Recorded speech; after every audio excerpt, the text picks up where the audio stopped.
முதல் பிரதித்துவ அரசாணை 1921 செப்டம்பர் 16 அன்னைக்கு வெளிவருது.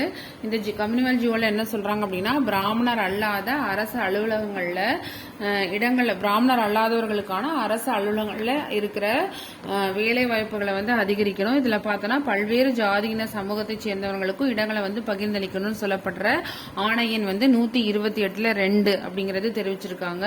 இதுல எல்லா துறைகள்லையும் எல்லா துறைகளின் தலைவர்களும் பணி நியமனம் செய்யும் அதிகாரம் படைத்த அதிகாரிகளும் எதிர்காலத்தில் காலி பணியிடங்களை நிரப்பும் போது இந்த வழிமுறையை கண்டிப்பா ஃபாலோ பண்ணணும் அப்படின்னு சொல்லியிருக்காங்க. என்ன அப்படின்னா, ஃபர்ஸ்ட் பிராமணர்கள் மொத்தம் 12 இடங்கள் தொகுத்து வேலைக்கு எடுக்கிறாங்க.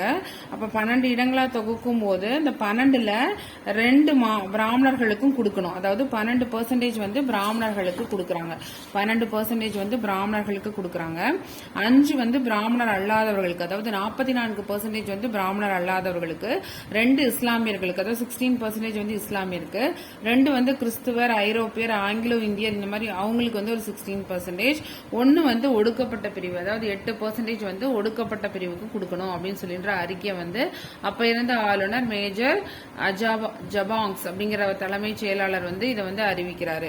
என்ன அப்படின்னா, மொத்தமா ஒரு 12 இடங்களா தொகுக்கிறாங்க அந்த வேலை வாய்ப்புகளை. அதை 12ல 2 பிராமணர்களுக்கு, 5 பிராமணர் அல்லாதவர்களுக்கு, 2 இஸ்லாமியர்களுக்கு, 2 கிறிஸ்துவ, ஆங்கிலோ இந்தியர், ஐரோப்பியர்களுக்கு, 1 ஒடுக்கப்பட்டவர்களுக்கு அப்படின்னு சொல்லிட்டு அந்த இடத்தை பிரிக்கிறாங்க. இந்த வகுப்பு வாரி பிரதித்துவ அரசாணை வந்ததுக்கு அப்புறம் தந்தை பெரியார் அப்ப அந்த சமயத்துல காங்கிரஸ் கட்சியில தான் இருக்கிறாரு. சோ இந்த முறையை நம்ம காங்கிரஸ்லயும் கொண்டு வரணும். காங்கிரஸ் கட்சியிலயும் இந்த மாதிரி வகுப்பு வாரி கோரிக்கைகளை எழுப்புறாரு. சோ ஆனா அவருக்கு யாரும் ஒத்துக்காதனால அவர் 1925ல காங்கிரஸ் காஞ்சிபுரம் மாநாட்டுல அரசு கல்வி வேலை வாய்ப்புகள்ல வகுப்பு வாரி பிரதித்துவம்